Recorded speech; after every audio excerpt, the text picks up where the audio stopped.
আল্লাহর অসন্তুষ্টি।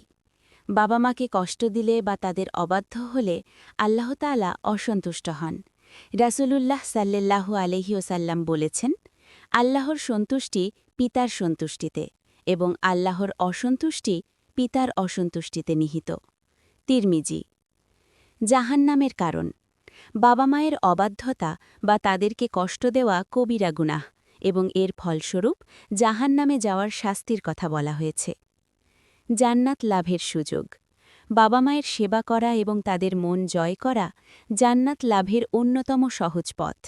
হাদিসে এসেছে, বাবা মা ওলেন তোমার জান্নাত অথবা জাহান্নাম। তাড়াতাড়ি শাস্তি। বাবা মায়ের প্রতি খারাপ ব্যবহার এমন একটি পাপ যার শাস্তি দুনিয়াতেই আল্লাহ তাআলা দ্রুত দিয়ে থাকেন।